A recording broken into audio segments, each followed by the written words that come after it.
song for Zadie and her daddy in Hawaii and breakfast with Bob. Pancho Man! Day 3, Breakfast with Bob. We were brought to you by EAS Bioplex, Hoka One Polar Velo Fix, Norma Tech, Four Seasons Hawaii. We'll be having our championship edition on Sunday. And MEO Power Breather, our guest, 6-time Wildflower champion and brand new dad of Zadie, Jesse Thomas. Thanks a bunch for having me. Oh, come on, guys. This is from all of us. What? This is from all of us. Oh, man. If Lauren's watching. See, look at that. Go. We'll get it. That's amazing. Thank you so much. The Cardinal, right? We made sure it was a Cardinal. That's a great, it's great color. It's perfect. Thank you. That's awesome. Brings a little tear to my eye. So how you doing? I'm good. This is like, the baby was when? I was computing just a few minutes ago. I think it was about 65 hours ago. It's been less than 3 days. It was 6 p.m., 6:15 on Sunday on the West Coast. Did any thought of, okay, I can't go do Ironman. I just had a baby. I mean, Lauren and I had lots of time to plan for this and talk about, from the very beginning, whether or not I should even race, even think about racing Kona. And ultimately Lauren was really supportive. She really wanted me to go back and do it again. And it was really her call. I was totally fine. I mean, Kona's hard. I'm totally fine to miss it and use that excuse. Yeah. And, but she didn't give me any excuse and the baby didn't give me any excuse. It was everything went really smoothly. It was really good. Very cool. Yeah. Last year, 16th here. Yep. And I know that wasn't up to where you wanted to be. Yeah. What were your takeaways? I mean, I was, I wasn't psyched with my race, but I was content with my race last year. I had I made a lot of I made a typical rookie mistake. I think I overtrained a little bit going into it, and then I overdid the front half of the race, which I think lots of guys do. Yes, and I had a pretty tough second half of the race, but I was really proud of myself for racing literally as hard as I could for 16th place, and that's pretty hard to do. And I'm hoping that we made some adjustments. Matt Dixon and I made some adjustments to my training, and kind of started my Kona build a lot later this year. So I'm hoping that I feel fresher on the day and I'm more prepared for the heat and just ready to have a little bit better crack at it. But Kona's never been my be all end all. So I'm kind of just here to do the best that I can. And if I get a top 10, that would be awesome. And if I don't, then I've got a lot of great stuff. Yeah, I've got a lot of other great stuff going on. So I'm excited about that. Well, too, and probably the most exciting news is that Wildflower's back. Yes, totally. totally. You've won 6 times. Yep. And when I look at your career, Ironman Wales, Ironman Lanzarote, Wildflower, tough, hard, hilly, you seem to thrive in that. Totally. I love it. I mean, it's the type of stuff I would go do on a Saturday morning bike ride with my buddies, in Central Oregon. So really feed off of those type of environments. And really, really excited that Terry and all those guys got the race back going, and I think it's going to be great. They say the lake is full and everything, it's going to be back to normal, so really excited to head back there. Well, and if you think about it, so much of your career is totally tied into Wildflower, because that first time you won it when everything you're wearing is borrowed, right? Or you got it at the gas station, you bought your glasses at the gas station. Totally. Yeah, Matt Lieto, basically, what, did he loan you everything you wore? Yeah, more or less, yeah. We drove down there in a van and, borrowed bike. It was, it's I mean, that race is synonymous with my career, and I owe those... I owe that race and that family, the Davis family, Tri-California, just so much for enabling, a lot of what has happened. Not often that you come across the line winning a race and the announcer's like, hey, what's your name? Yeah, right. It was pretty nuts. It's crazy to think about that.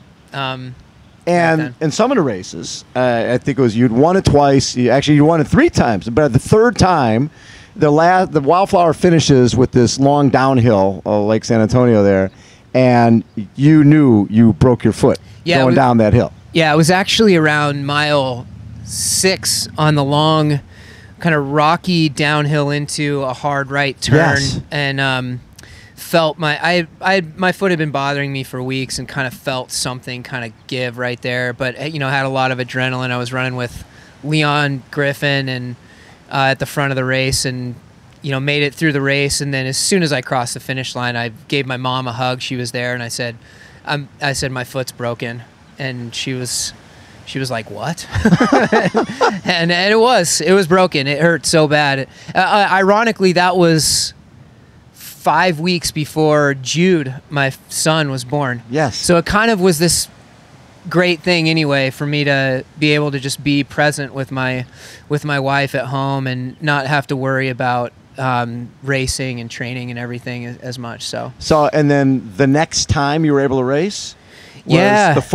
was your fourth win at Wildflower. Yeah, I had 2 surgeries in there. I had a pin put in to help it heal, and then it removed because it was bothering it. And that over the course of about 10 months, and then barely got back to running literally pretty much about 8 days before the race. And luckily, I think that year the only guy I had to chase down was Starkowitz, and nothing, and I don't mean that in a bad way, Andrew.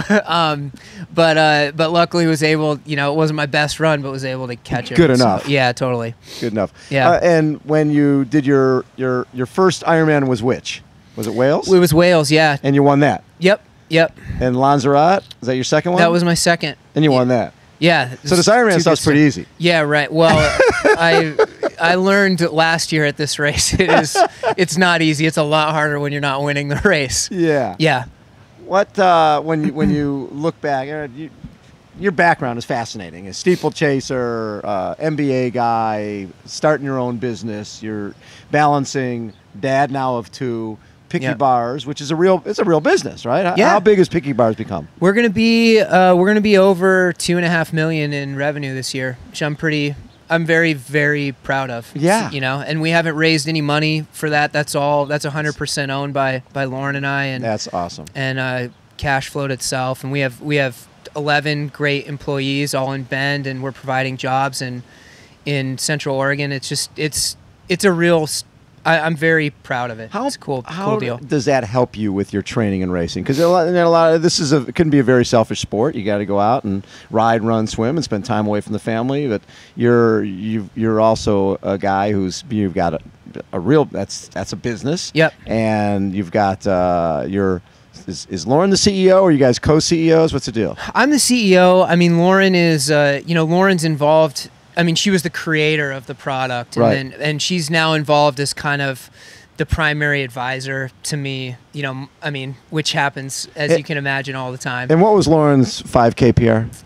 She was a 14:58 5K. So it's nice when you're when you've won a couple of Ironman races, 6 Wildflower races, and you're not the best athlete in the family. Definitely not. No, Lauren is legitimately a better athlete than I am. But yeah, it's a lot to balance, but it provides, I think for me, it detracts some. I can't train the same hours that the guys out, that a lot of the guys that I'm racing out here can, but it provides a really nice breadth to my life that that gives me something else to sink my teeth into when things aren't going great, in triathlon or in family or whatever. And all 3 of them kind of interweave, and there's a yin and yang to my daily, weekly, monthly life that is that I enjoy. It's a lot to balance, but I like.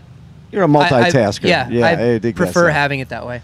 So this summer, you had a race in Peru. Yeah. Right, where your jersey, popped open or something? Yeah, it was, it was, I swim with the jersey down like a lot of guys do, because I don't like the way that it feels on my shoulders. Yeah. And so I am stripping my wetsuit down, pulling my jersey up in transition. And it's always this kind of crazy, get it on as fast as you can while you're running. And the zipper just goes poof, and just pops off, and it's like in the Peruvian beach somewhere, and I'm like, I have no idea what to do. And Ironman's been really on us about the no unzip past your sternum, right? There's this rule this year with the pros, or I don't know if it's with everybody, but you can't be unzipped past your sternum. And so I'm like, how is this going to happen? Because it's down to my belly button, and so I go running into T2 or into T1, yelling in English, it's broken. Does anybody have pins? And then nobody understands me. But this woman finally kind of like gets what I'm talking about. She runs over to the table, grabs this huge roll of duct tape, and goes running up to me and says something in Spanish, like holding the duct tape up. And I was like, all right. I put my arms up, and this man runs over and holds it together, and she just wraps around me. Literally like 4 times. just 4 layers of duct tape around my jersey. And so I lost, a minute or two. And you must have been laughing, though. But I got out there. Actually, I mean, I was, in the moment, you're kind of pissed. Because you're like, oh, man, I flew myself down to Peru. I need to get points. I want to, try to make this a financially, cash flow positive race. But so I got going. I was like, oh, whatever. And then as I got going, I was like, I kind of just felt badass, I got duct tape on. I was like, oh man, I'm racing in duct tape right now. This is gonna be crazy. Like, I was really hoping somebody would get a picture of it. Yeah. And Wagner Joe, I think, I can't remember. But Rocky? Yeah. Rocky Arroyo? Is that no, Wagner, one of the photographers out there, got a great picture of it, and so it was a funny story. And I ended up putting a T-shirt on for the run because it was pretty restrictive on my breathing, and finished duct tape around your chest. Yeah, finished second to Andy there, but ended up having a good race. So it was then 70.3 Worlds. I know you weren't ecstatic about that. No, that was a crapper. That was one of the poorer races. I think. And were you planning to do that? It was sort of. I was planning to do it. Yeah, I mean, and I thought I was in a good spot to do it, but I think ultimately, I was pretty stale. I hadn't raced since May. At Ironman Lanzarote, and we were just launching. We were days from launching our Picky oatmeal, and I don't mean that as a product plug. I just mean it was a phenomenally busy time for me professionally, and I'd been working really hard on that product. I hadn't been sleeping that much, and I think I kind of thought I would be fine doing it, but I was just smoked and just didn't have a great day, and so that was that, and so you finish that race and you're like, oh crap, I got Ironman Kona in 5 weeks. Like, I just averaged on the bike lower than what I would expect to average for an Ironman in a half Ironman. And, there's some red lights that go off. I need my mojo back. You get a little freaked out. Yeah, you get a little freaked out. But luckily, I think Augusta. Things bounced back. I raced 2 weeks later in Augusta. I'm really glad I did. I raced 3 weeks before my best race at Lanzarote at Wildflower. And so the idea was just, let's replicate that 3 weeks before. There's Augusta. Let's go do it. And everything snapped back. I felt really good again. And you beat Andy Potts. And I beat Andy Potts. Beaten. Yeah. I'm not gonna lie. It was nice to beat Andy, and he's taken a few from me, and so.